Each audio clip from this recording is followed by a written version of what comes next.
Oh boy, oh boy. You could have picked a later time. And the guy's like, I just need 15 minutes. So he's like 8:15. I'm like, you could have picked 8:30. Could have picked 9 o'clock. But this guy picks 8:15 on the dot. What's up, guys? Welcome, Sarah Gord. Welcome, Rob Gaudette, last minute edition, right before we hit go live. My last minute edition. I'm a late to the show type of guy. Holy shit, yeah, I was racing. So for those in Ajax, South Ajax, if you happen to see a black Mazda racing as if I was driving the new Batmobile in between people, sorry. My daughter ran late in dance, and I don't even think she closed the door by the time we were peeling out of the parking lot. So, what's up, Gordon and Sarah? Sarah. What's going on? What's up? Sarah. Yeah. My crush. Oh, shut up. That guy is your crush. No. Every week I watch and I'm like, oh, look, he agrees with Gord. Oh, look. They're laughing together. Good It's so minds cute. think alike. No, whatever. You know, there Hey, me and seems John are to like be that. It's fine. there seems to be a hint of jealousy in your voice there, Sarah. A little bit. Yeah. Hey, listen, I get it.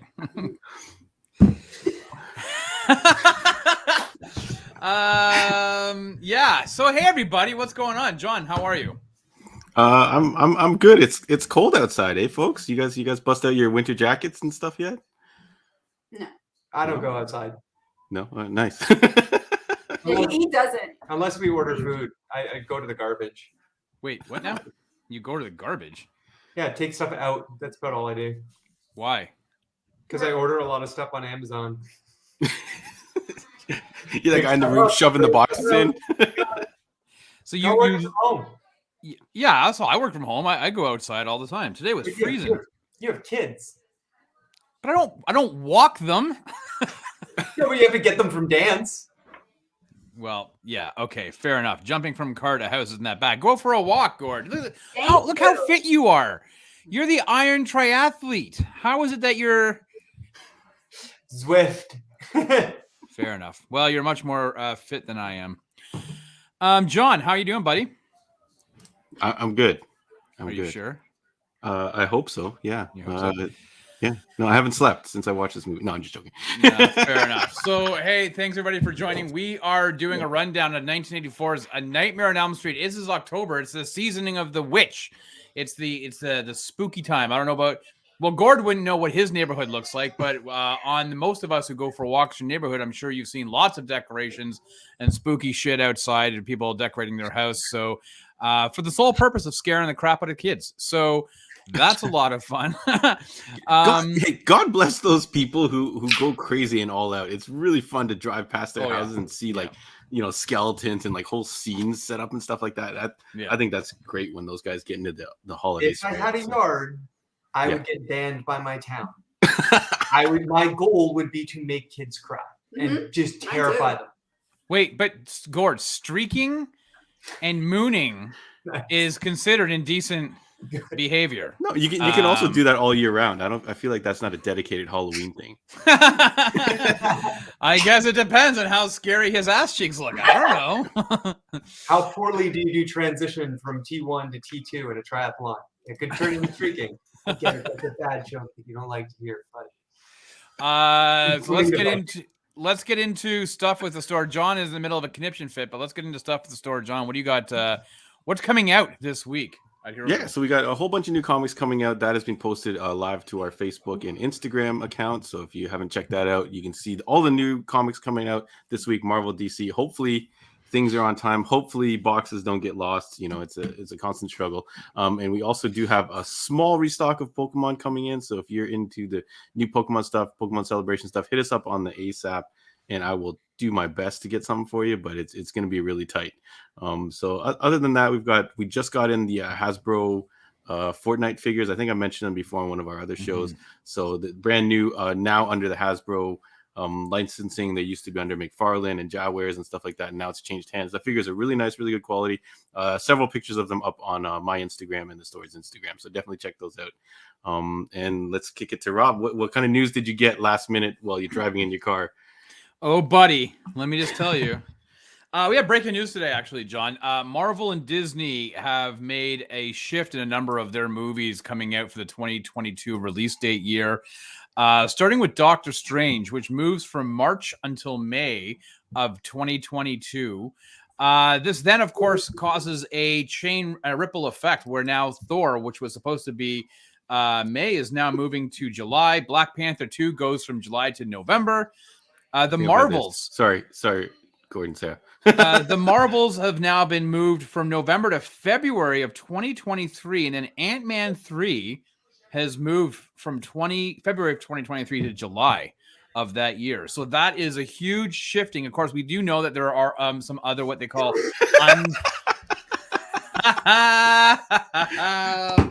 I forgot to mention, folks, beware. This is our, adults only version of this show because Sarah has been added to the program, so you got to watch out to catch you off guard.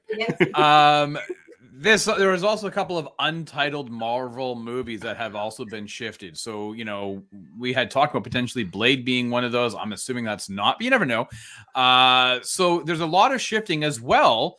Probably the bigger news out of all of that is the fact that Indiana Jones 5 has been moved yet again from its July 2022. It's now going to be June 30th of 2023. At this point, Harrison Ford's going to be like 90 years old, John. It'll be like, this is absolutely ridiculous. Just get the movie out, put the guy to bed. We're over and done. But well, whatever. He won't be able to go on the promotional tour, which I feel like he doesn't give a S or shit, whatever. Sarah's on here, so we might as well just go all in. Whoa, that's bad phrasing. Yeah, he doesn't. Right. Yeah, you're right there. Hold on a second. Back up a second. I was just about to say. He doesn't care. So he is going to be perfectly fine. It's actually going to be better for him because he will not have to do the press tour the later it comes out. So Harrison Ford perfectly fine with this. He legit won't remember having filmed this movie by the time he has to promote it. He'll be like, "What are you talking about, kid? I didn't shoot that movie." I like how your Harrison Ford sounds like Clint Eastwood, but that's okay. It does not sound anything like Clint Eastwood. Okay. Big news on the weekend, of course, was DC's Fandom, and John, Stu, and myself did a recap and a rundown on yesterday's Heroes World podcast. You can definitely check it out either on the YouTube stream or, as John likes to do, on the audio. But there are some projects, John, that I didn't actually listen to your audio through your nose. No, but I don't have to point to my ears to the people who are watching.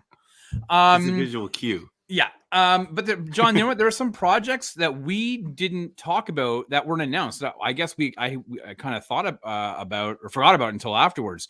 Namely, Green Lantern Corps, the HBO Max show. I mean, they've announced Alan Scott and the casting of Alan Scott and of what's his face, Guy Gardner. Like, they didn't announce any of that. They didn't announce word on Zatanna, which is being is currently in pre-production, or on Gotham PD with Jeffrey Wright reprising his role as Gordon from the Batman movie that's coming out in March. So I was kind of surprised. Were there any other properties? I'm setting you up for this one. Were there any other properties that you forgot about that they didn't talk about or mention? Well, since I technically was not in charge of the research, I didn't forget nothing. I just watched whatever you guys sent. So what did you and Stu also forget? I just mentioned it, John. Yeah, that was it? Yeah. Gord, Sarah, was there anything that they did not mention at Fandom that you were expecting? Yeah, I was too busy watching You season 3 all weekend. Not gonna lie. You tanked that as well, everybody. All right. Okay, Rob, what did you... I didn't have a choice. All right, we're gonna move on. Why the Last Man? Actually, I think I just saw Jesse mention this. Jesse's getting ahead of me here. Why the Last Man? The show from FX and Hulu in the U.S. has been canceled after 1 year.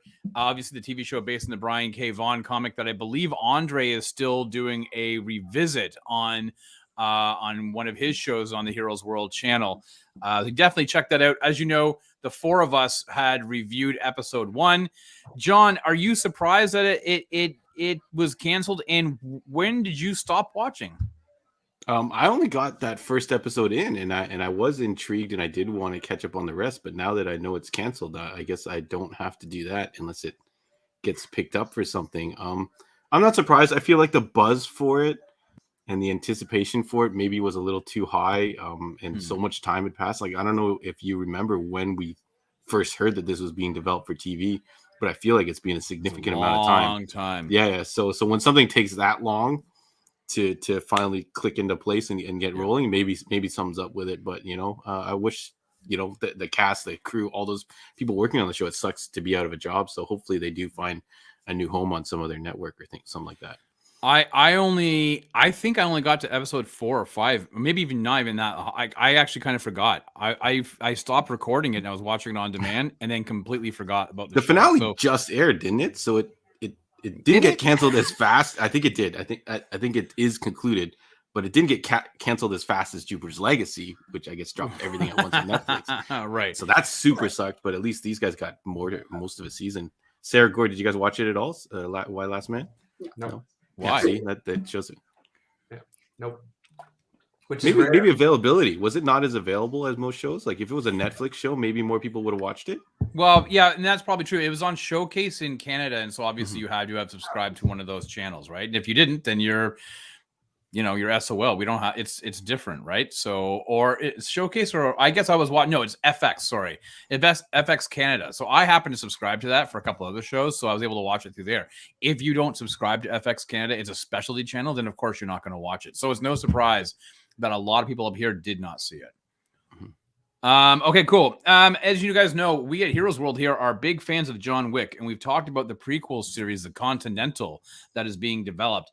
Today, they announced an interesting casting choice, John. Mel Gibson, your fat man, Mel Gibson. No, I was Batman. I'm Lethal Weapon, Mel Gibson. Your Braveheart, Mel Gibson. Your Air America, Mel Gibson has been cast in the show as a character named. How can you manage to hit 3 movies of his that I actually didn't watch? Bird on a Wire, John. Did you watch Bird on a Wire? Okay, Bird on a Wire. There we go. Nobody ever watched that. You are a liar. Okay. Doesn't it have Goldie Hawn in it or something? Yes, that's because I just said Goldie Hawn. He's named as a character called Cormac. We have no idea who he is. No other details are known. We do know, though, that the show takes place in the 1970s, is the beginning of the Continental Hotel. And I believe filming starts in the new year, but Mel Gibson is going to TV as part of the John Wick universe. What do you guys think of that? Sarah, you look like you have a look of interest and yet disgust. I'm just trying to see how he would interact with. Yeah, I don't know. I don't really like Mel Gibson, to be honest with you. So is that because of the controversies over the last 10 years, or is it pre-contro? No, I don't care. You're like, conspiracy theory pissed me off with Julia Roberts. Screw you, Mel Gibson. I don't care about any of that kind of stuff. I'm just actor. I'm trying to think of what I've seen him in lately. I can keep going. What have we seen him in lately? Oh, lately? I don't know. He was just in something. I forgot what it was called. Fat Man. No, something after that. Something that just dropped on Netflix. Oh, whatever. Or something. He's been kind of persona non grata since he had that whole run-in with the police. Yeah. So now, maybe it'll be a good comeback for him. If his character looked like his mugshot, that would be interesting. Mugshot looked crazy. Yep. How about What Women Want? Did anyone enjoy that movie? It was an awesome movie. Yeah. All right. That's a good one. I'll admit it. All right. It was funny. There were points of that were pretty good. Cool. The door lady was good. Boss Level was the new movie that just came out. Oh, right. Yeah. Oh, I remember that hit in theaters in Indonesia. It didn't go to theaters. Okay. And finally, the last bit of news tonight, John, is what can best be described as news that has caused Andre, our good friend Andre, to curl up into a ball and weep late into the night, wondering what life will be like. It's because he's been reported that his favorite actor, Ryan Reynolds, has decided to take a break from acting for the next 6 months to a year. He calls it a little sabbatical. He wants to spend time with his family. The guy's been working nonstop probably for the past 6 years and filming about 2 to 3 projects a year, and he's tired. And so he's taking a break from acting. And Andre is beside himself in pure untested sadness. So, do we want to take a guess as to what his first project will be when he returns? A new Deadpool movie would be my guess. That's cool. Yep. Yeah. Or Free Guy 2. Better be. Better be Deadpool. Yeah. Better be So Deadpool. he just finished shooting a movie with Will Ferrell for Apple Plus that is coming out later this year. It's a Christmas movie. So we will see. I mean, obviously, we have Red Notice coming out in November on Netflix. We'll have this Christmas movie coming out sometime this year with Will Ferrell. And then I guess 2022 will be the year without, unless there's another project that I think there might be one more project that he may have already finished filming that will be coming out. But that we might not see Ryan Reynolds until 2023 back on the screen. That being said, this is a guy who is a master manipulator of media and the messaging. It would not surprise me if this sabbatical is he is secretly filming something With Hugh Jackman. potentially. But he could be secretly filming something without any. If he's like, "Oh, I'm on sabbatical," nobody's gonna be following his whereabouts. Could you imagine? And all of a sudden they drop Deadpool 3 as one of those unannounced Marvel projects. I could see that. If anyone's going to do something like that, it would be him for sure. All right. Well, that's it, guys. That's all I got for the news. That's it. Thanks for your participation. Sarah and Gord, your energy level, phenomenal. Thank you. It's great. It's because we haven't slept all week. Hey, listen, you stop with the downers and the uppers. You just gotta let nature take its course, man. Just get some sleep, bro. The hypnosil has been kicking in every night. All right, John. Anything we want to talk about that we've missed? I don't know. Let me see. Anyone? So some people are mentioning the new Fortnite comic coming out. Rob, I don't know if you heard about that. Yeah, it's a on the one-shot. 26th. So the Batman Fortnite, I believe it's called Foundation now. Previously it was Untitled when we ordered it. So we will be getting that in. It looks pretty exciting. Yeah, that's the one with going back and forth. That's the one with the Batman Who Laughs, right? My understanding is that Fortnite now comes to Gotham in some capacity. Yeah. So we're all pretty excited about that. If you guys play Fortnite, there's also apparently a Dune crossover, John, with Fortnite coming up. That's been leaked apparently. I guess some stuff from Dune will be showing up in Fortnite. So interesting. Speaking of Dune, I believe it's being leaked online digitally, so that's going to be a problem for their box office. Are you going to buy tickets to see Dune, Rob? I've already got my tickets. My neighbor really wants. My neighbor and I wanted to go, and I was like, okay, but I've been on the fence, and I'm not. This is not me spoiling anything. It's out there in publication. The movie ends on an incredible cliffhanger, setting up a part 2 that has not been greenlit. So for me, I kind of been like, do I really want to invest, $15 and then your concessions? Let's just call it $50 to see a movie that's going to be like, oh no. And then it's like to be continued. And you're like, maybe it will be. I don't know. Like I'm a little bit hesitant. So I don't know. Are you going to go see it? I know you were kind of on the fence, but whether you were going to go see it or not. I do want to see it. It looks like epic, and it kind of feels like a new property to me because I'm not really too familiar with the Dune universe other than the really old PC game. Sarah and Gord, do you have any interest in this movie at all? I feel like you don't believe what you just said, John. Well, that's typical of John. No, I have no interest in it. I didn't like the trailer. Like zero. I'll see it if it comes out and it is really good, then yes, I'll go see it. But right now, I have no interest in it. Okay, so you're waiting for word of mouth. So if someone tells you it's good, then you'll be like, okay, maybe I'll check it out. Gord, if it's Tim that tells me it's good, I'll still not see it. Yeah. Except for that guy, that one guy. Gord, are you familiar with the property at all? Are you any attachment to it? That franchise is like cursed. I was saying it last week. That franchise has never once gone over well, and they've tried 3, maybe 4 times to make that movie. Of course, I'm going to go see that because that will be the disaster of our this decade in terms of a movie that again has this massive budget, massive build up, gets launched, and then people are just like, "What happened? Like what?" So you think it could be the new Battlefield Earth? No, I don't think it'll be that way. No. You got to trust in Denis Villeneuve. He is a fan. Listen, if anything, this movie is gorgeous to look at. The budget, though, is very modest. It's only 150 million. Or 125. Only. I know it was Sarah's bonus last year. It's only 125 million. But comparison to Marvel movies, that budget is not overly large. right? Like it's not an indie film by any chance. But listen, you got to support the Canadian, and Denny, I trust. You know, he hasn't gone wrong on anything he's done. Even if you were not a fan of Blade Runner 2049, you got to admit it freaking looked gorgeous. So. Yep. To me, all of the trailers look really good. The story is amazing. I don't see how it can be that bad. Like, but the hype and how long it's taken, you know, how long it's taken to come out. I think that's just going to be the end of it. Yeah. So we shall see. Yeah, I don't know. So I guess I'm checking it out on Friday, and I will report. All right, back. so you'll probably be the first one to report back because I probably wouldn't be able to squeeze it until maybe Saturday or something. So let us know, Rob, unless one of us catches it on the digital. I don't know how if it's at all coming out in Canada digitally. No. But one more thing, I guess, before we move on, Rob, the Batman trailer. Since some people have mentioned it in the chat, I would like to get. Maybe Sarah, did you watch the trailer for the new Batman? Yeah, but I want to know how many times Rob has seen it. Yeah. How many times have you seen it? Once, just once. I don't watch it. Gord?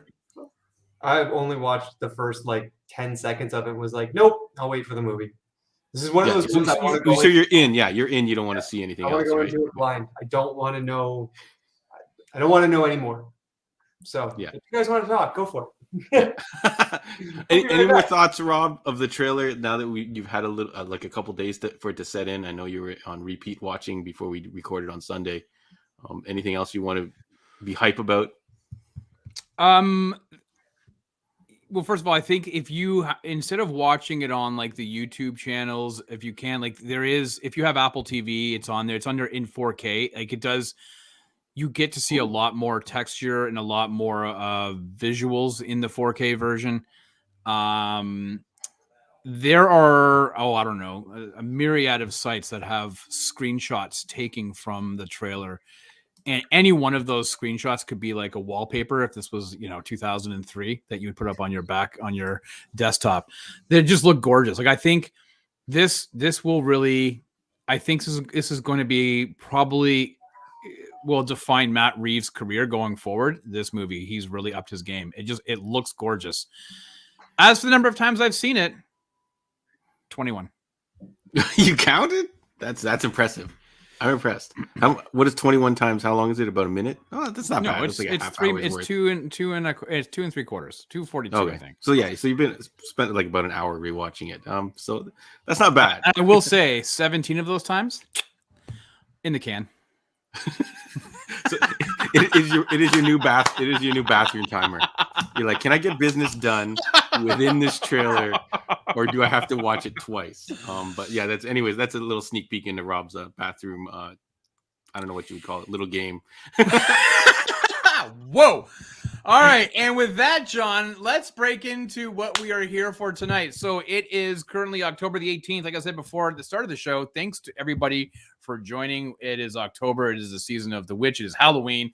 And I believe it was Gord and some of the other of our friends who've been watching the show who were like pestering us starting in August to run some Halloween movies throughout the month of October. So John put his big boy pants on because not to really knock John too much, but he's not a fan of this genre. I know our friend Scott is also not a fan of this genre. So I do want to say I commend John for watching the movies that we have seen thus far, whether he's actually watched them in full or if he's done it like this.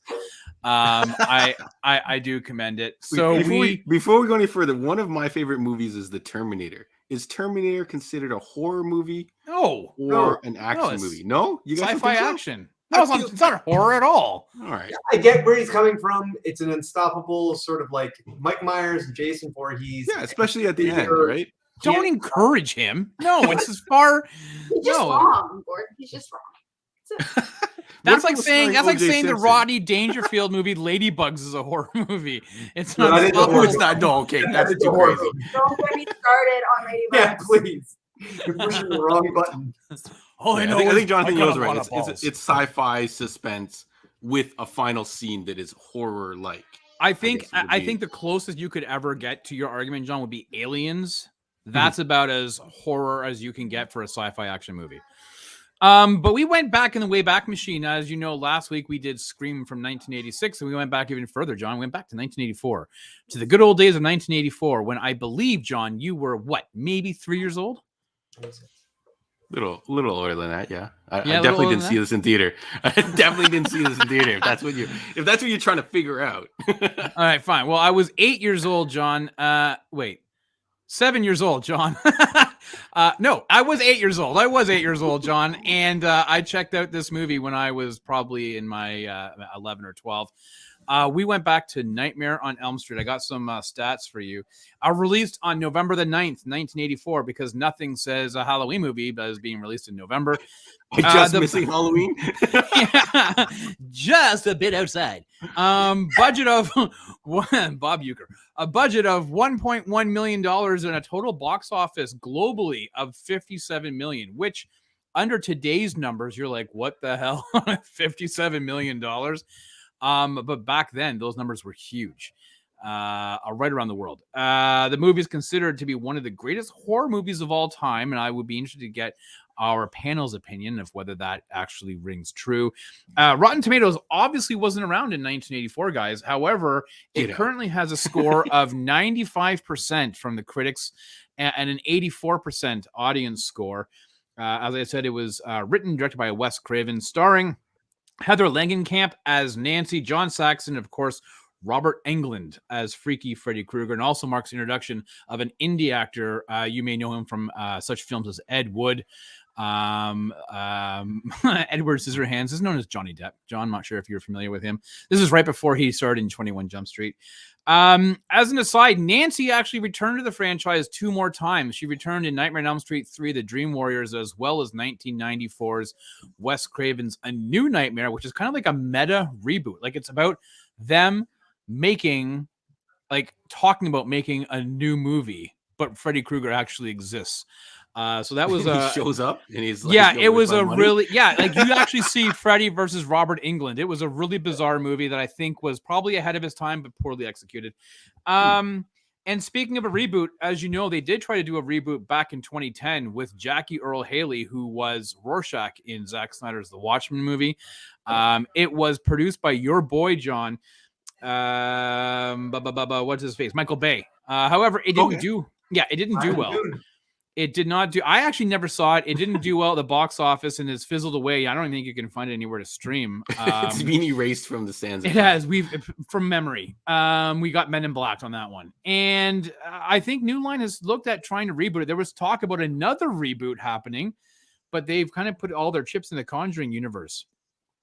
Dealing with the Conjuring and the Annabelle series, and have kind of just left Freddy on the side of the door. So on the back burner. There you go. Yes.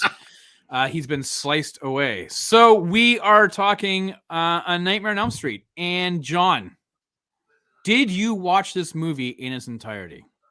Yes, I did. I actually watched this. Buddy, good for you. This is often referred to as the movie, or New Line Cinema is like the studio that Freddy built or something. Like there's some rumor like that they were about to go out, and then this movie became a smash hit, and things like that. So he's got quite a legacy behind him, and I know you made fun of like how old we were when we saw this, but I do vaguely remember, and it must have been like a little bit after the movie came out. I remember I had that Freddy glove. I never saw the movie, but at school, I guess it was the cool thing, or I don't know if anyone remembers. They used to have these horror trading cards and things like that. Yep. So it existed, and for some reason, I want to say he had a Saturday night morning cartoon, but I guess he didn't. But for some reason, the merchandise was all over the place, marketed at kids almost. I feel like that's crazy. Well, I think Freddy Krueger became more of like a pop cultural icon later into the 80s, where this, and I'll, full disclosure, because I'm a shitty parent, I watched it with my son, and he didn't enjoy it. He was like, and I tried to explain to him that the movies that, they became a lot different later into the 80s, became more fun, gory horror, than it was like scary horror. Our friend Andrew, who was messaging us back and forth today on the Facebook page when we were talking about this movie, he had said he kind of disagreed with me. He said, my argument was that I remember watching number 3 onwards a lot as a kid on repeat. and he thought that the franchise kind of went to shit after number 3, and that's a fair argument. But I really truly believe, like, I remember watching a lot of these movies with my friends. When you would go to your friend's house for sleepovers, didn't matter the time of year, you always wanted to watch the Freddy movies. We never went back to this one. We always kept on with number 3 onwards, sometimes number 2. So it was interesting for me to go back and to see this. Sarah and my Gord, understanding, 2 is a piece of crap, right? 2 is horrible. 2 was and okay, 3 is where they but injected the comedy. Yeah, and it really took off after number 3. So, Sarah and Gord, first of all, did you watch this recently, and are you glad you got to revisit it? Yes, we watched it just the other day. I probably haven't seen it since the original time that I saw it. I was only 4 when it came out. I was never allowed to watch it, so it would be at my friend Stephanie's house, who was way into horror. So she showed it to me probably when we were in like grade 6 or 7. And I remember being really scared. Like, it freaked me out. I didn't really want to watch them. And then seeing it now, it's hilarious. Like, it's not scary at all. And I'm trying to wrap my head around why I thought it was so scary as a kid. And I don't know if it's maybe because I'm just desensitized to things like that now. I don't know. But you've leveled up so many times that this basic level stuff, you're like, yeah, or I guess it's because things you haven't seen before, right? But now you've seen so many things that it doesn't scare you. But yeah. We fell asleep the first 2 times we watched it. Like, but that's the movie is telling you not to sleep, otherwise you die. But that's what was so funny. And like, we went through and we watched it, and I kept laughing. Some of the acting is so bad. Some of the scenes, I was like, how is this scary? And it actually sort of sent me down a side path. I ended up watching way too much of this stuff, especially starting yesterday. I've watched 2, I watched 3, I watched Freddy vs. Jason. I watched scenes from Friday the 13th and in the big 3 to try and like understand like what was it about Freddy, because I remember in the 80s I was terrified of Freddy. Like, I wouldn't go anywhere near this property. I remember having the trading cards and actually like putting them in a box and not wanting to look at them. But it's where he fits in the pantheon of the big 3 and with the other sort of masters of horror that make that character so scary. But this movie by itself did not hold up for me. It didn't even come close. I laughed more than I jumped. There were a couple of scenes in it that technically you hadn't seen very much of stuff like that before. The death scenes, sort of that one scene where he's coming out of the wall over top of the bed. Like, some of that cinematically was really intelligent, really smart. And so for that, I see value in the movie. But otherwise, man, like, what's with the arms? That was definitely one of the worst effects, and I think that was we're a going to talk fantastic about the effects later on. I think one of the things why it was scary though is because it is in your dreams. So I think as a kid, it's almost like this could be real because it's in your dreams, and some of the way they shot things, even though it looks like bad acting, but when Tina's running, she's not actually running. She can't really run. And that's how it is a lot of the times in our nightmares. You can't run. Or when Nancy goes up the stairs and she can't, it's like getting sucked into like cement. Like, those kind of things happen in your dreams. So I think that's what's kind of scary about it. Yeah. I think the overall concept is still good. Like, I feel like they could reuse it now. Like, what happens in your nightmare? Yeah, you can't quite run as fast as you think you can. You can't jump up something, or you can't get out of a situation. Yeah. So I thought that was well done. Can we talk about the fact though that this movie is devoid of an actual plot? Like, this movie literally has no purpose. The very first scene is Tina having a nightmare. Then she talks to her 3 friends the next day about the fact that she had this nightmare. She calls her friends to come stay with her because she's afraid of having this nightmare. They kind of start to realize, well, maybe we dreamed about the same guy. That's kind of weird.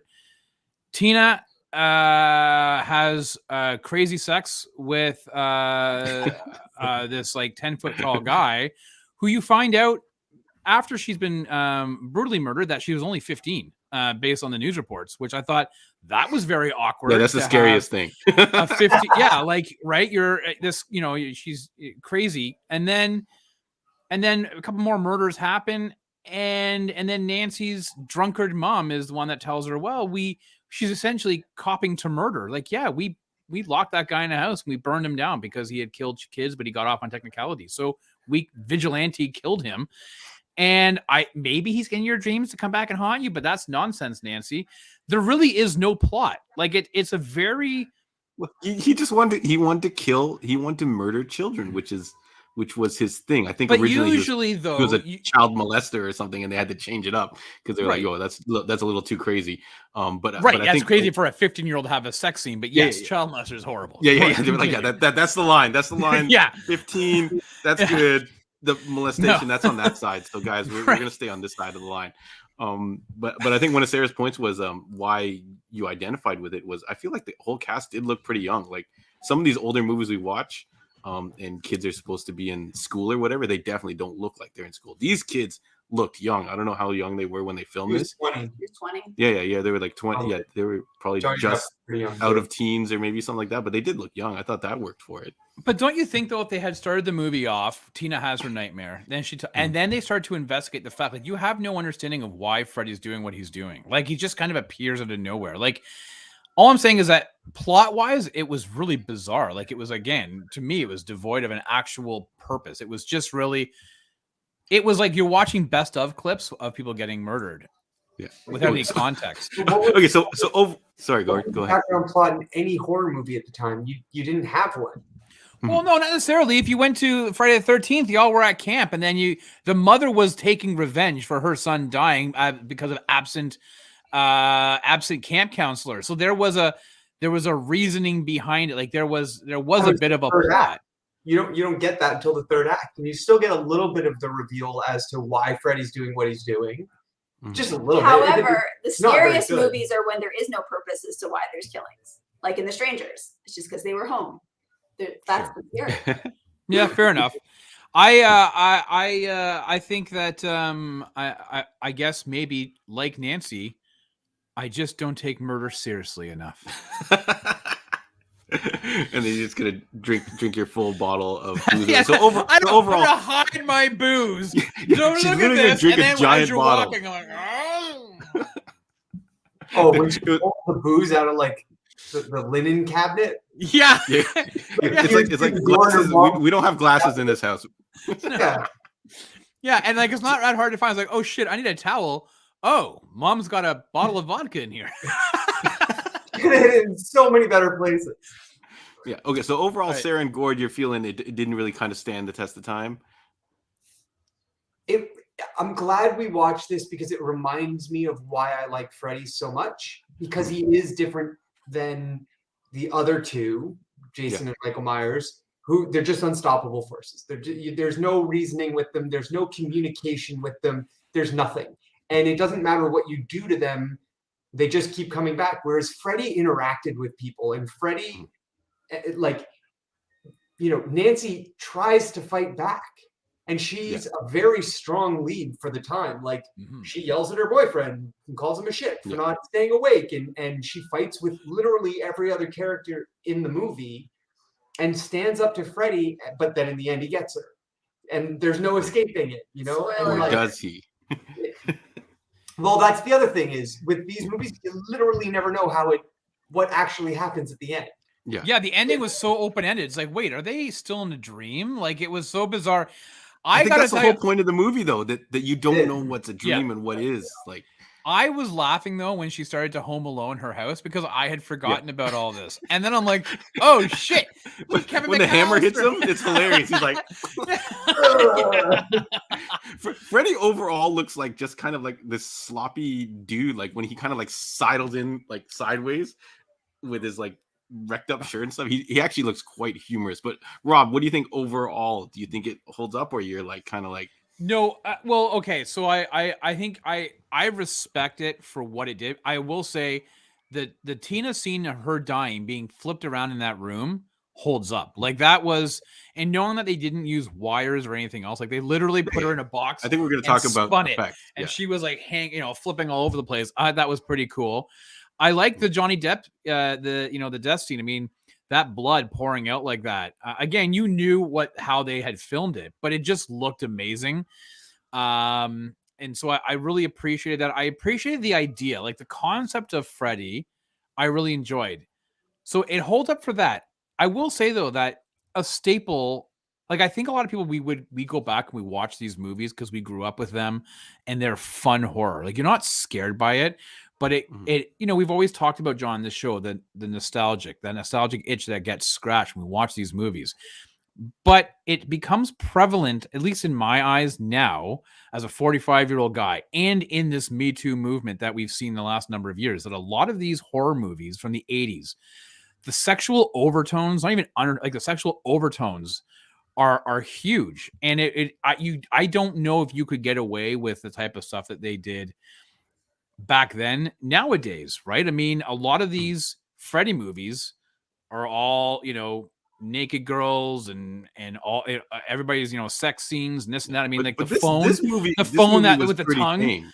Yeah, that was weird. I Yeah, but question how they did Freddy that himself, effect. though, do you remember when they zoomed up on his face and he's like, blah, blah, blah, blah. Like it was like, he was perverted, right? But a lot of the movies, a lot of those Nightmare on Elm Street movies deal with a lot of those things. That is not the first tongue to have assaulted a female cast member during these Freddy movies. It's not the scene with the glove in the bathtub. That was. Yeah, right. So so it is very interesting that a lot of these 80s movies are really ground in this overtly sexual tone that is intertwined.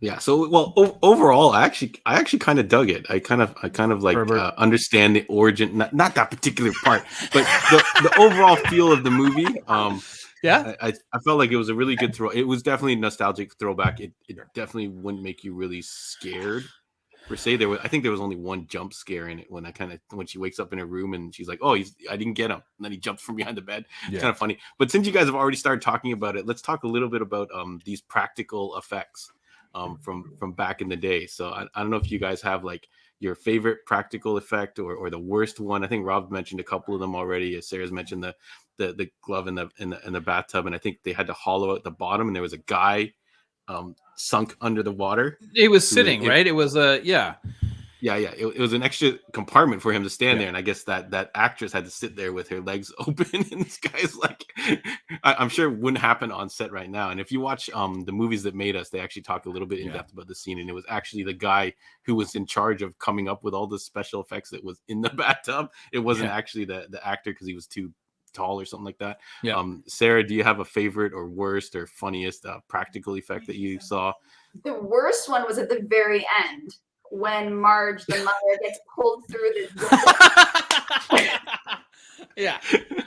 it's just some stupid dummy doll. It just gets the worst. Not even full size, like a 3D. I feel like it was a little bit smaller. It was like one of those sex dolls that you see, like it just like pull it right through. It was like it's only 4'3", and like, come here, you. It's funny that Rob knows exact dimensions and details on these things, but I'm gonna assume it's from internet research. Yeah, of course. It's the movie. Gord, did you have a funny or favorite practical effect that you saw in this?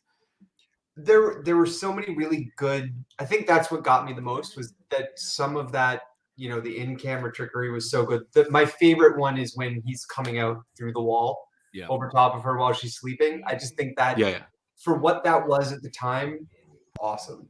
The oatmeal stairs, good, but it just looks so stupid. Well, you can see the cutout in the stairs, right? Yeah. So obvious she's stepping in oatmeal. Like,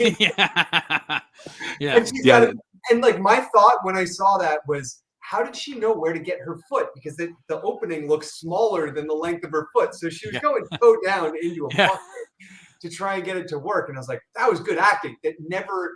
And then also at the same scene when Freddy's like with Nancy's face kind of hanging on his face, like Tina's face. It was so bad, but it was still pretty good. Still not like, it was 1984. It's a low budget. I think movie. It's very creative for back then. I think so. Some of it still holds up, and I think it helps with the going back and viewing this when you're like, that's hilarious, or I can see exactly how they did it. Almost like kind of when you see how the magic is done. Now that we're older, we're like, we know exactly what happened there. Whereas when we were kids, we were probably like, oh my god. Rob, do you have a favorite or silly or whatever practical effect? Do you like the Freddy arms in the alleyway? I think It Jesse reminded me. mentioned those. It reminded me of. It reminded me of that Roger Corman Fantastic Four with Mr. Fantastic seeing his arms on the. Like I was like, oh, for God's sakes! I thought that was kind of. I mean, that was the thing is that some of these effects were really cool even to today's standards, but then you had it juxtaposed with this like really chintzy effects, and it's like there was never a. There was no base. It was just all over the place in terms of what they were doing.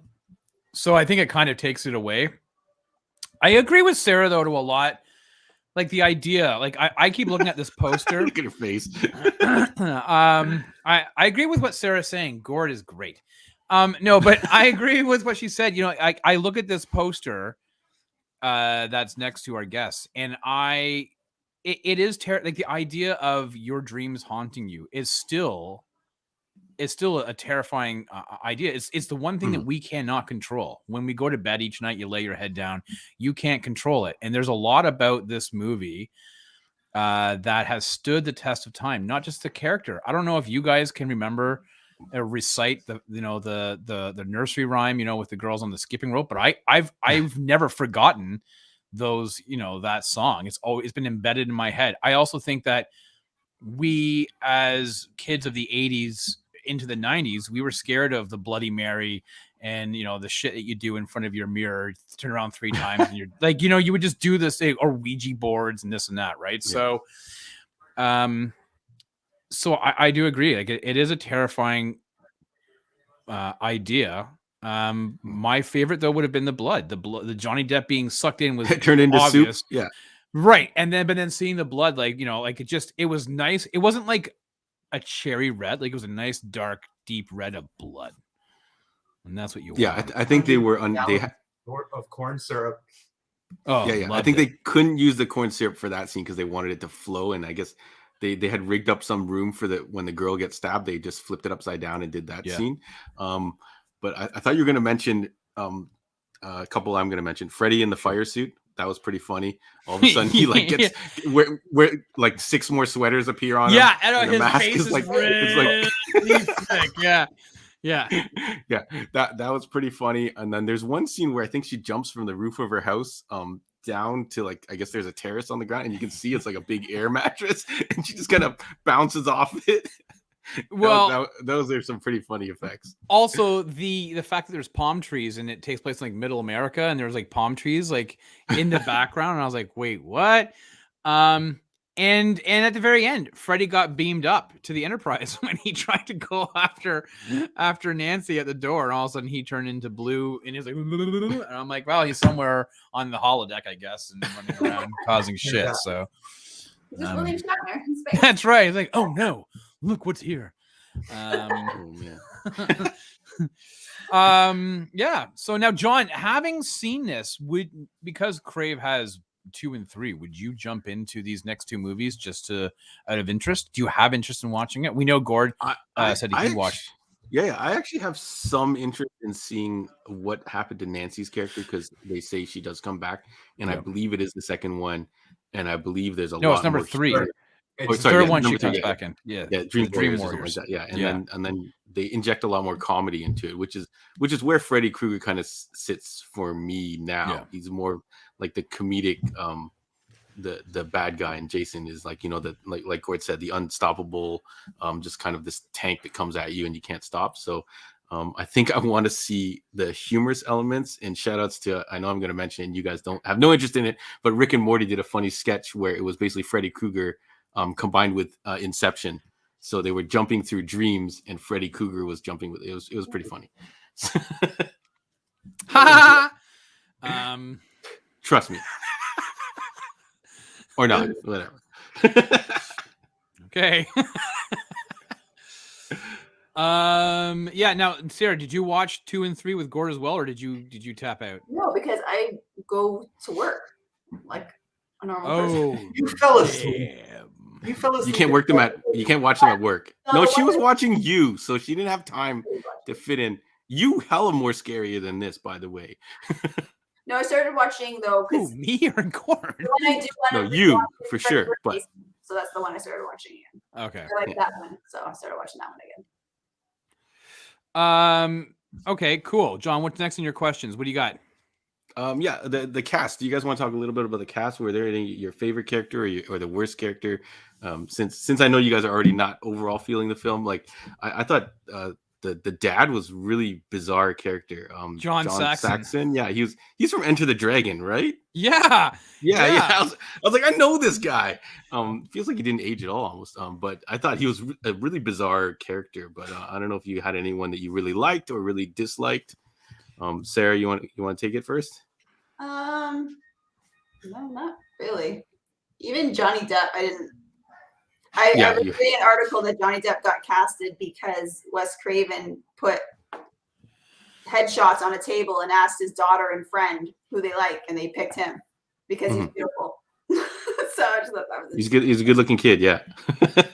But yeah, no, I mean, Nancy, like Gord was saying, Nancy was a pretty strong character. I mean, as bad as she wanted to finish it, right? She wanted to take him out. So I liked her, like her gusto to keep trying. But other than that, no, not really anyone. The mother I hated the most, I guess. Yeah, she was really bizarre. She was so like. First of all, like I said, she's like, I'm gonna throw away the hat. Like, oh, you got this hat out of nowhere, where me and the sleep doctor are watching you. It just materialized. But I'm gonna throw away this hat. I said to my the hand in a boiler room, and I don't the glove. The glove. She keeps the glove in the furnace. Yeah, I know, right? I said to my son, furnace. I said to Noah, I was like, could you imagine if like in the middle of the night, mommy came to your room and she was like all like a full face of makeup, like she would just open the door, just Nancy, what's wrong? I was like, what movie do you think you're in? Because there's no sultriness needed for the middle of the night, interjection. Like she was, Ronnie Blakely was completely like full on face makeup all the time. I don't know if she was on anything. I don't know if that was a choice on how she wanted to portray the character, but she made no sense, and I was pissed my pants laughing every time she was on because she was just 5 ways from stupid. And that's when she said in the police, well, obviously murder. You don't think murder is serious? And I was like, what the hell? Like, what are you talking about? Right? So I know why her dad left because. Fucking crazy. Yeah, they don't cover it exactly, but you kind of figure it out. Yeah. So Gord, who's funnier, the mother or that cop who's kind of like the girl's like screaming out the window, the cop's like, what? Oh yeah, okay, I'll My favorite character was the sheet that hung the boyfriend. Yeah, that did the best acting out of everything when it slowly curls around his neck and hangs him because everybody else it looked like a penis. Yeah, it did. I didn't see that, but it looked like a tentacle. Like it was bad. It was that weird. Very talking about sexual. It looked really sexual, and I don't know. Come on, people in the chat. It did look kind of. Somebody's never seen The Evil Dead, so she doesn't quite get how bad some of that stuff was done before. But the acting was horrible. There was like the lines all sounded either forced or. Like they had absolutely overact this as much as possible. We'll fix it. Like just like it was laughable. There were honestly, I think I laughed my way through most of this movie. Yeah. And then only when I like stopped and went back to look for certain scenes did I go, oh yeah, you know what? That's not that bad. But if you watch the 10 minutes before and the 10 minutes after, you're like, it was terrible. You know what was the best? Sorry, go ahead. No, go ahead, buddy. Oh yeah, I was gonna say what was the best acted part was the girl in the body bag. Yes, kind of like pointing. That was pretty scary. With Sorry, Rob. The coming out of her mouth and all the feet. Like, that was really how old do you think Johnny Depp's mother was in this movie? Because she looked like a grandmother, and then he makes like this jerk off joke. Like she's like, what are you doing listening to that music with your TV on at the same time? He goes, Ma, don't worry. I'm listening to tunes while I'm watching. Like, I don't know, like some skin flicks or whatever. She goes, "Oh, you." And I'm like, "What the fuck are you talking about, man?" There's no mother would be like, "Oh, you just go and spank it. I'll leave you alone." Like, it was, and she like so old looking, right? Like it was ridiculous. And the father, his father, that girl's not calling here anymore. It was just like, it was He like takes the horrible. phone off the hook. Yeah. Yeah. Yeah, the whole thing was, yeah, listen, I'm not going to shit on it because there's a lot of people that went in, they did this in the 1980s and it was a low budget and they wanted to make a cool movie. And I think they succeeded. But yeah, some of the acting, especially in today's standards, are just mind-numbing. We went back and watched a movie called Slumber Party Massacre. You're doing the Crave. You're really going through the Crave catalog. Because I wanted to find other things at the time. Like I Spit on Your Grave, and I've seen all the other ones. And like every other franchise had better acting in its opening movie than this. This was way subpar for 84. Like just horrible. John, do you have music playing in your background? Oh, sorry, my wife's watching something. Oh, okay. Is it just a product of maybe the horror film genre? It was like we're not gonna invest that much in acting because all people want to see is people get slashed up or killed. Well, I think it was part and parcel that horror movies were not popular at that point, right? Like, as if those who had watched the movies that made us, if you've seen the first few of them, you would know of that just came out this 2 weeks ago or last week, that horror movies were more like direct to video stuff. Like The Exorcist was huge in theaters in the 70s, and then it got really like schlocky and just gore fest, and people weren't watching them. So I think it was part and parcel with that they just weren't attracting A-list actors or stars to be part of these movies. And I think that lasted for decades. Until this movie. Because this movie broke that formula of just the Mike Myers and Jason and just you can't hurt them, you can't fight back, you've got no hope if this thing's coming after you. Whereas Freddy, it was like he changed the formula, and that's what got people interested in slasher movies again.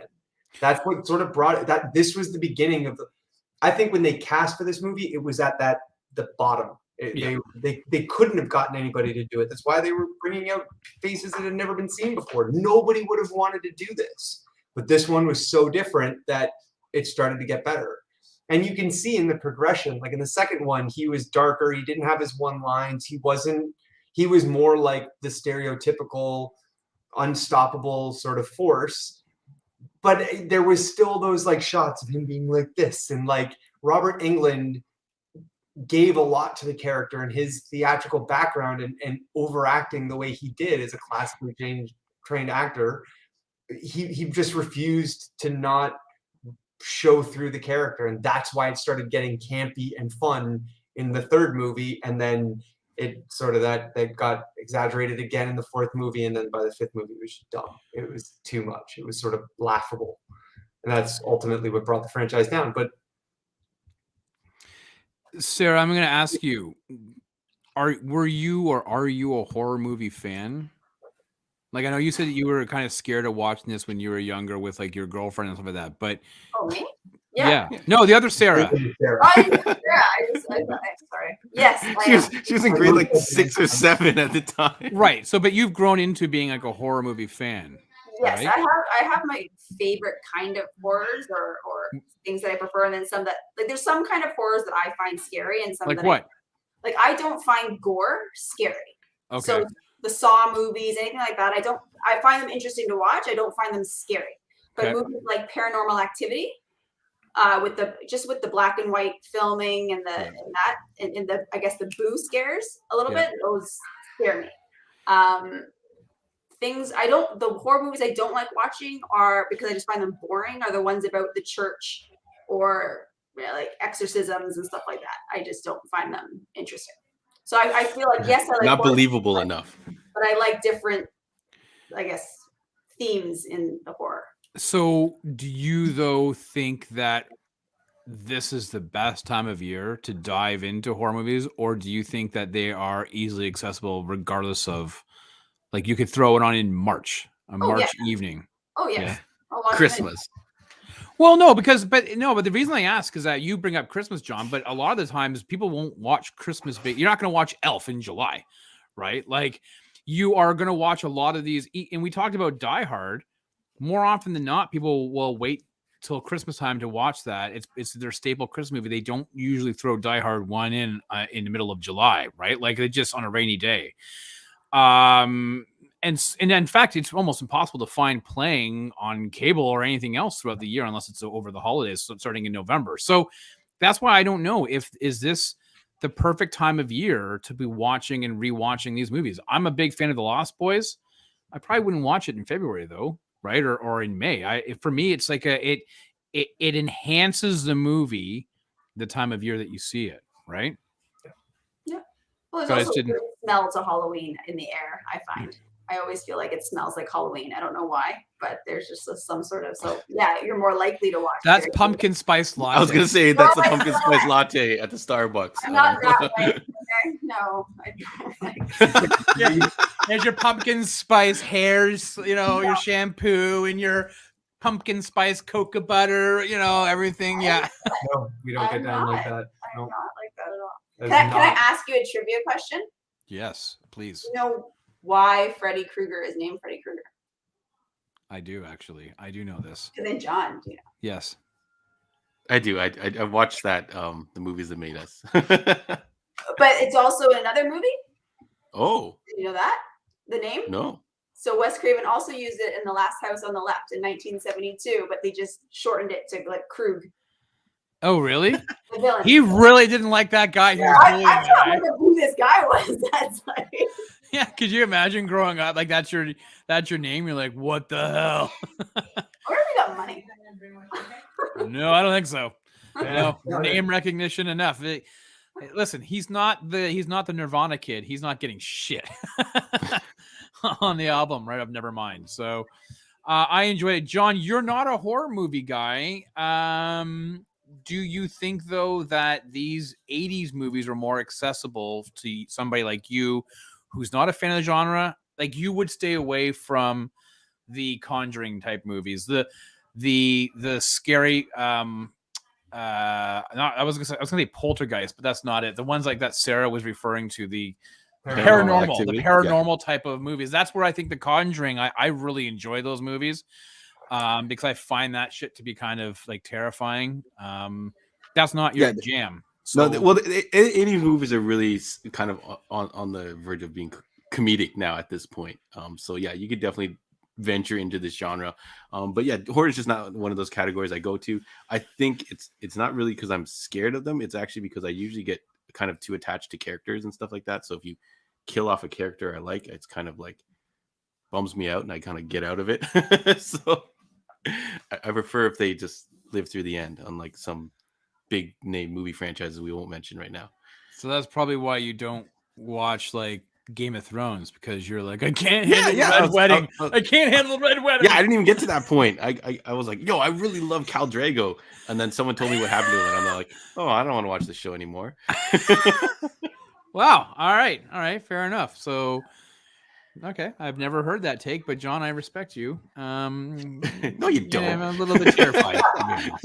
Bizarre. Well, I think that brings, John, you have anything else you want to wrap up with Nightmare on Elm Street? I was gonna ask you guys, how familiar are you guys? I think Gord probably will be. With Freddy, Jason, Michael. I guess Michael Myers. Are they the big three? Like who? The Trinity. Who do you think is the king? Gord, you've already mentioned that Freddy was different. He was a little bit more vulnerable, and you could actually see his face. But to me, even after watching this, I feel like Jason is my favorite. I don't know if I would consider him the most powerful. Let's kick it to Gord first, since he did the most research.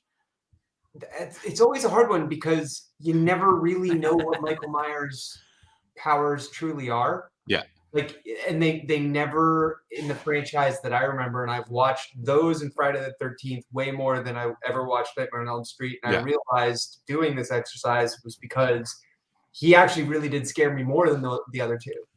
So I think if you actually look at what Jason does, he is stronger. Yeah. He's the one that you're done. You just give up. Just lay down. Is he also your favorite though, or who's your favorite of the three then? I love his costume. I love the Yeah. big giant machete, and like it never Yeah. changes. The sound from that score is really good. You know, like Yeah. I think we probably quote that more than you do the 1-2 Freddy's coming for you, or the Oh yeah, for sure. like that whole. I think that It's Sarah's like, John what? Carpenter's, but I think if in real life, I think Freddy would be the one that I would be the most afraid of. Like, Get you in there's your no dreams. panic room that you can go into to get away from Freddy. You know, like there's nowhere you could go. You got 6 or 7 days. And Yeah, then you could probably outrun or outbike one of the other guys and get away. But Freddy is like, he'll just get you when you're done, Probably You could hop done on going a and fall fucking asleep. plane and head to Tahiti, and you'd be fine. Mike Myers and Voorhees, though, they'll walk through the water. They'll eventually get there. It's just gonna Hey, take you just got to keep moving you got to check your clock like every 6 months. Sarah, do you have a favorite of the three, or any wild card that you would throw in? Mary Kill. Yeah. Fuck Freddy. He's got those fingers. He can stretch his arms out. Whoa. Wow, he's been thinking about this apparently. Favorite.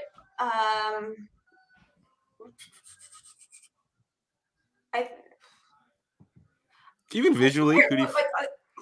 My least favorite character is Michael Myers, but I do like Jamie Lee Curtis in the movies. So Yeah. I've really been liking that part of the movies. And then I would say Jason.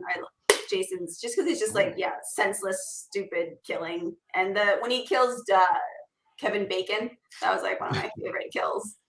So yeah, good one.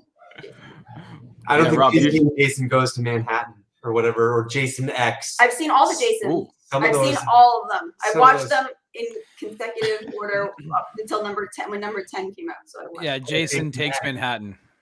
Some of them were so bad. That was number 8. It was atrocious. Wow, They didn't even 80s. do a number 9. They just did Jason 10, Jason X. Jason X. He's that when in he goes to space. space? He's in Yeah, space. Jason goes to space. Okay. You know, John, I don't know which one my favorite is. I feel like I watched the Friday the 13th movies probably more often, but I think that was just the fact that they made so many of them in such a short period of time. Like you were just like, cool, another one, right? It was just kind of like it was our Marvel movies back then. You were just getting so many so often. Like, cool, I'm gonna watch another one. I remember being quite scared of Halloween 3 Season of the Witch, which was completely unlike all of the other ones, because when the kid put that pumpkin mask on his head, and all of a sudden it starts to like crush his brains, and you see everything kind of the goo coming out, like that terrified me as a kid. Season of the Witch. But the rest of that movie was stupid. So I don't know. But I think I don't know how well Jason would fare in today's audience, right? Like I don't think it would. I think it's too comical. I think that Michael Myers, I really enjoyed 2019's Halloween, like the remake or reboot or whatever, and I've heard Halloween Kills is kind of so-so. So I don't know who my favorite is. I guess like Freddy as the idea, the concept is probably the best. It just, I think the execution just kind of stopped. They didn't kind of really push the envelope on that one. So I would probably default to Michael Myers. But I think Freddy you're has waiting for a crazy art house style movie with Freddy and the whole dream sequence. But I really truly think dreams are really important. And I think that the fact that you could manipulate that and really screw people over with their dreams is, listen, we're all coupled, married, we've been in relationships. How many times have you woken up and your partner's pissed off at you at a dream that they had that you've done something and you're like, I didn't do anything? Like dreams can ruin somebody's day. Right? So I just think I would love to see more of a really He cheats on me a lot in my dreams. He what? He cheats on me a lot in my dreams. It's okay. Okay, so we're gonna have to get Sarah all right. some therapy. Okay. All right. Hey, Gord, you Okay, now I know bastard. you censored. Okay. I think overall, yeah, the Freddy concept, like Gord was saying, makes him one of the most powerful, I guess, of the all, just because he doesn't really have any constraints or whatever. And the idea that this movie was based off, I guess there was a rash of people dying in their sleep, and they were saying they were dying in their nightmares. It's really scary because sometimes if you're dreaming and you're falling or whatever, like imagine if that was it for you. That'd be crazy. But I do quite like Jason for some reason. It's just the aesthetic. The funny way he just kind of comes at you. So he's a lot of fun. So I think he'd be my favorite out of the three. Or I guess if some of the other guys are saying you should throw Leatherface in and some other characters, I don't know who else would be part of that. Yeah, Well, yeah, Hellraiser. But Pinhead was only like he only had like those two movies, and after that it became kind of ridiculous. Like they didn't have the sustainability of these. Like I really think that Jason, Freddy, and Michael Myers are like the trinity of horror, right? They overtook Dracula, the Wolfman, and Frankenstein. That's just reality. And we haven't way less scary, those guys right now. And we haven't had a new trilogy. What about Chucky? What about Chucky? He's got a new TV show, right? What about Leprechaun? Oh yeah, I remember that one.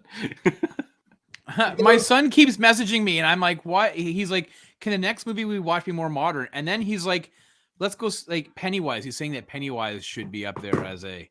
Clowns are just terrible things, and there should never be anything called a clown. No, those are like take those out of the world. They're stupid. Wow, you're really hitting on Gord tonight. Jesus. Oh, right. Wrong clown.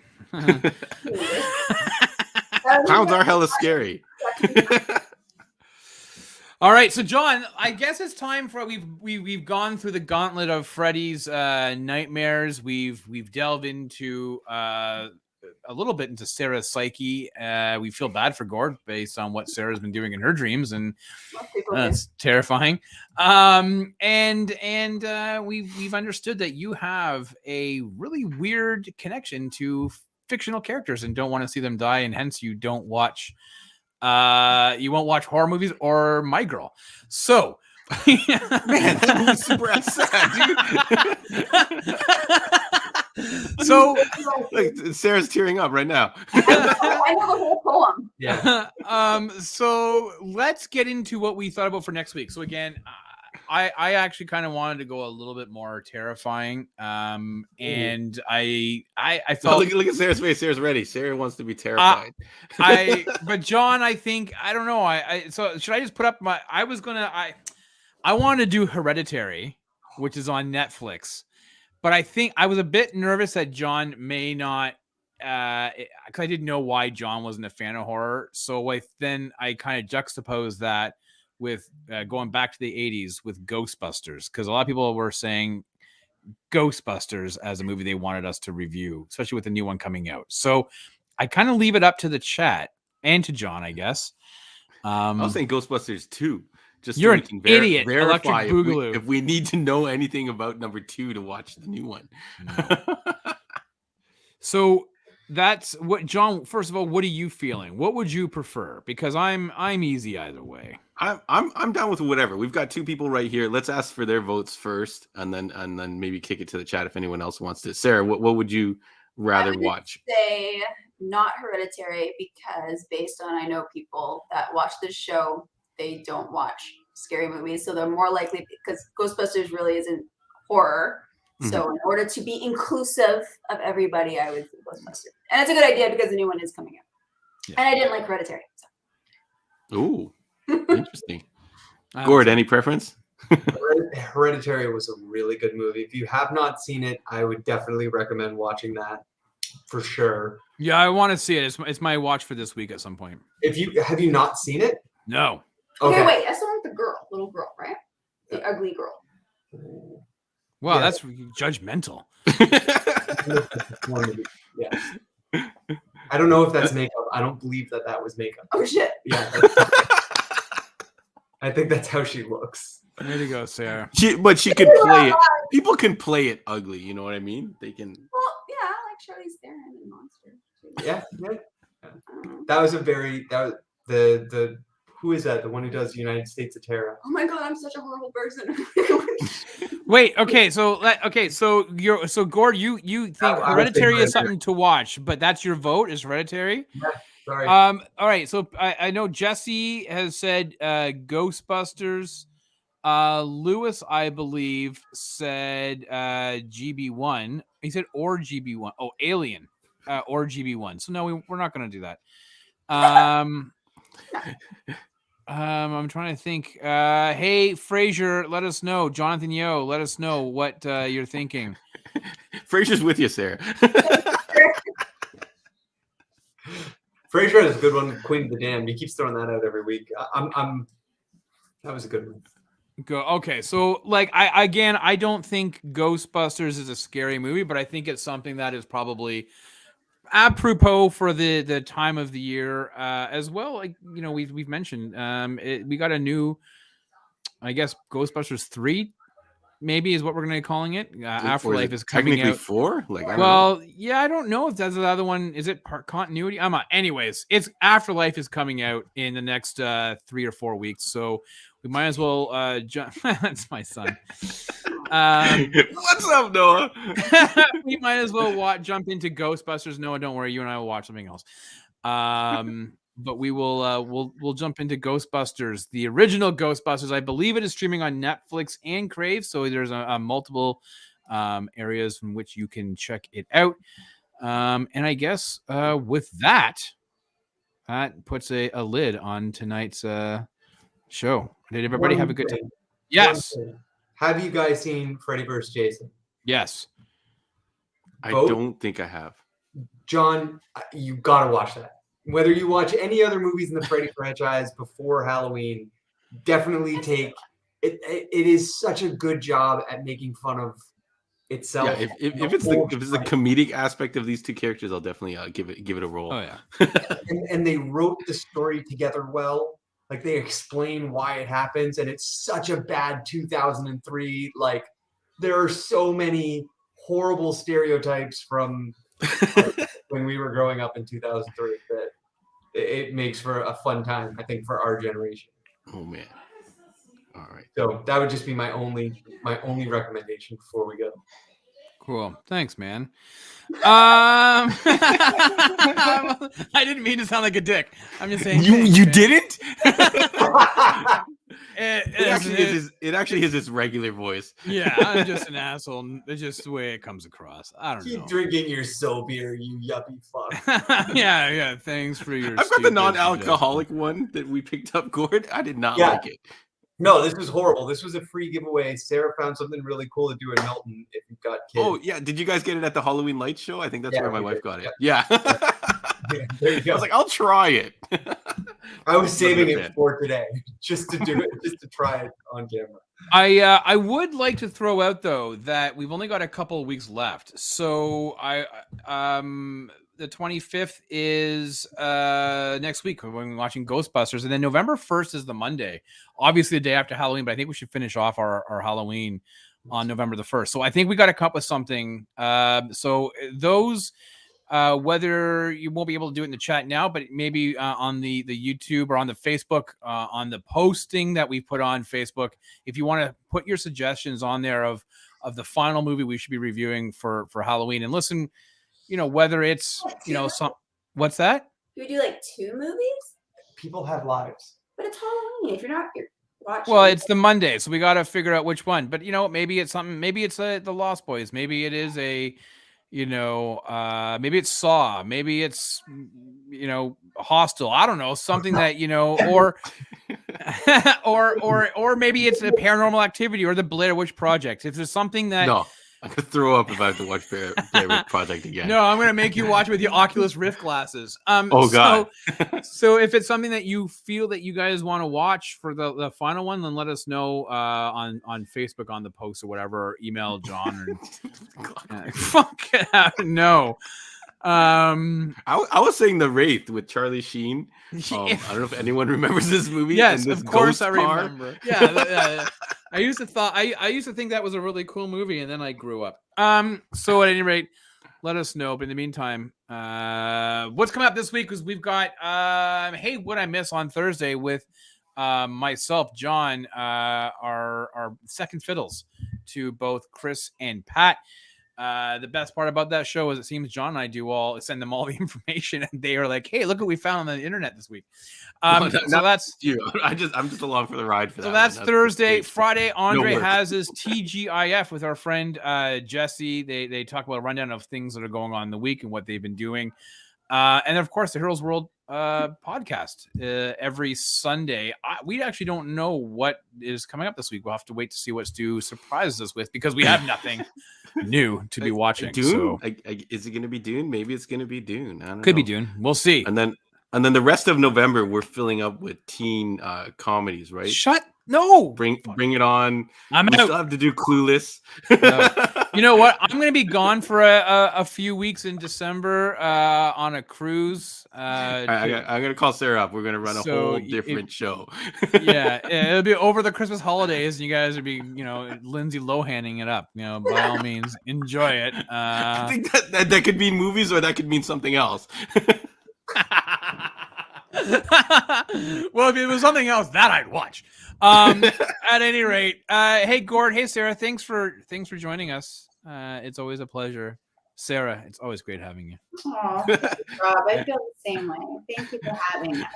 Rob doesn't want to get punched. Yeah, no shit. I see those goddamn training videos. I'm like, I'm out. Yeah. John, anything else? No, that's it. That's all we got. All right. Well, listen, it's been a lot of fun. Thanks, guys. Thanks for watching Nightmare on Elm Street. Hopefully you have sleep tight tonight and you don't have any nightmares. And you quietly close your eyes. Of a guy with like a very weird prosthetic on his face, comically trying to kill you. Watch out for those weird nightmares. John has just described the Humpty Dance and Digital Underground. All right, with that, thanks everybody. We appreciate it. Miss everybody. Hope you're all doing well. Be safe, stay strong, and I got nothing else. We're out. Why are you gonna do that?